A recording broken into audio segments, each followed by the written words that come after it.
docteur Gilles Torgman, je suis gastro-entérologue à la clinique de Bercy, Paris-Bercy. Et effectivement, nous sommes très heureux d'avoir organisé cette 5e journée des rencontres médico-chirurgicales de Paris-Bercy.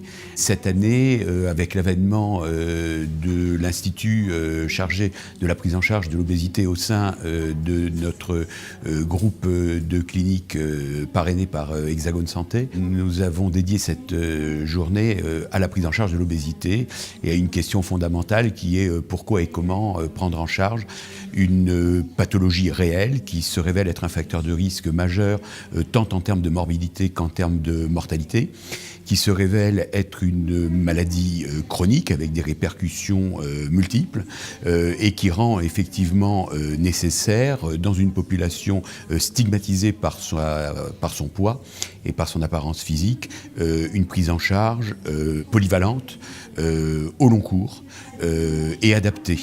Il est vrai que l'engouement actuel de la chirurgie bariatrique est tout à fait particulière dans notre pays, doit être discuté pour probablement bien mettre en place les indications, les contre-indications, les effets secondaires de ce type de technique et bien évidemment discuter de toutes les techniques associées, qu'elles soient bien sûr médicales, prise en charge psychologique, prise en charge nutritionnelle, probablement des médicaments nouveaux actuels ou dans le futur, et puis tout ce qui est la prise en charge endoscopique avec la pose des ballons, avec certaines techniques novatrices, semblait intéressantes à être discutées et à articuler dans ce projet qui est notre projet Yona.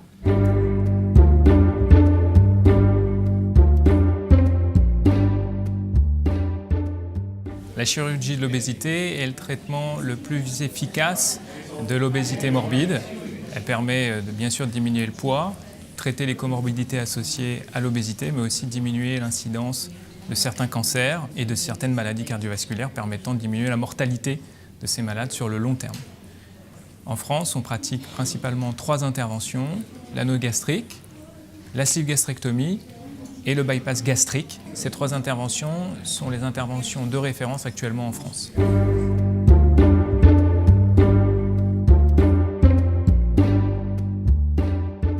On m'a demandé de parler d'un dispositif qui est un ballon gastrique qui se met en place sans endoscopie, sans anesthésie et sans intervention. C'est un ballon qui évidemment a vocation à rester un certain temps dans l'estomac, en l'occurrence c'est 4 mois, pour aider les gens à perdre du poids dans le cadre d'une prise en charge qui est plus globale. Ce ballon est issu d'une société américaine qui est largement implantée en France et qui a d'ailleurs lancé la France comme un de ses premiers pays.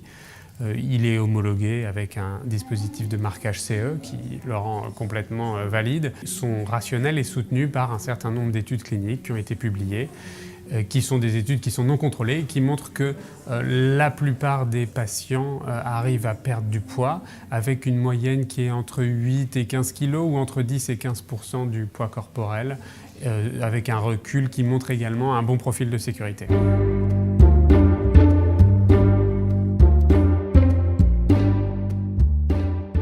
Je m'appelle Marian Kevicki, je suis gastro-entérologue et mon topo était consacré aux ballons que l'on pose en endoscopie, des ballons intragastriques, donc le but est effectivement de perdre du poids parce que le ballon va occuper de l'espace dans l'estomac, mais également parce qu'il va avoir une propriété de ralentir la vidange de l'estomac.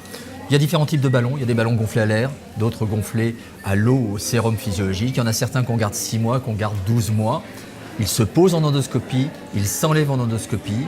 Donc au cours d'une anesthésie générale, en chirurgie ambulatoire, c'est-à-dire qu'on reste moins d'une journée hospitalisé. Ça s'adresse essentiellement à des patients qui ont une surcharge pondérale ou une obésité très modérée, c'est-à-dire entre 27 d'indice de masse corporelle et 35. Au-delà de 35, je pense que ce sont plutôt des candidats à la chirurgie. En dessous de 27, il n'y a pas d'indication à poser un ballon. Maintenant, il faut savoir que les résultats, ils sont relativement modestes. C'est-à-dire qu'il y a une perte de poids qui est de l'ordre de 15 kg. Si on veut que cette perte de poids soit durable, puisque par définition le ballon est temporaire, on va le garder 4 mois, 6 mois, 12 mois en fonction du type de ballon, et bien par définition il faut qu'il y ait une prise en charge nutritionnelle avant le ballon, pendant toute la durée du ballon et après le ballon. C'est-à-dire qu'il faut garder les bons comportements alimentaires, sinon on a une reprise de poids absolument systématique.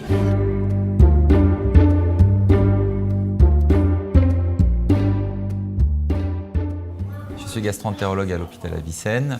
Je suis intervenu à ce colloque dans le cadre des nouvelles techniques d'endoscopie pour le traitement de l'obésité.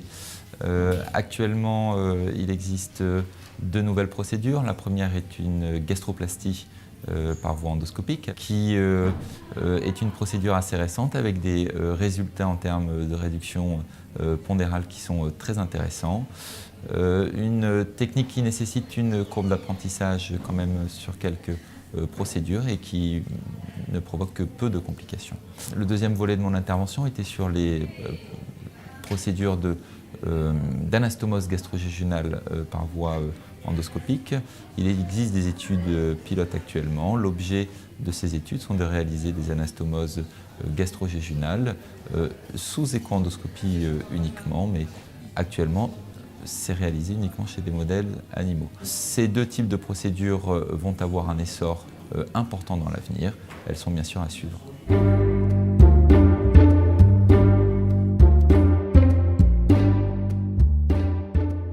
Alors moi je suis intervenu en tant qu'endoscopiste interventionnel, je travaille à la clinique de Bercy. Et l'objet du topo a été la place de l'endoscopie interventionnelle dans la prise en charge des complications post-chirurgicales. Les dernières années ont vu apparaître 2 choses. Un changement dans les pratiques où on n'essaye plus endoscopiquement de fermer absolument les fistules, mais plutôt de drainer les fistules par voie endoscopique. C'est le gros du message.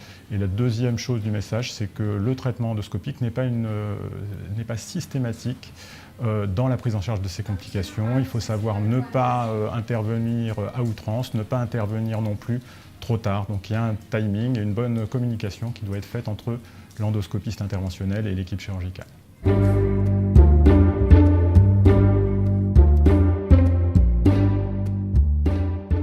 Les particularités de l'anesthésie du sujet obèse reposent essentiellement sur les modifications cardiovasculaires et les modifications respiratoires induites par l'obésité. Il est indispensable lors de la consultation d'anesthésie de dépister les comorbidités qui peuvent être des facteurs aggravants de ces modifications cardiovasculaires et respiratoires, de préciser s'il est nécessaire de faire des explorations fonctionnelles et en particulier respiratoires à la recherche du syndrome d'apnée obstructive du sommeil qui était un facteur de surmorbidité dans le cadre de cette anesthésie du sujet obèse. Dans un second plan, il est indispensable lors de la consultation d'anesthésie de se centrer sur la ventilation.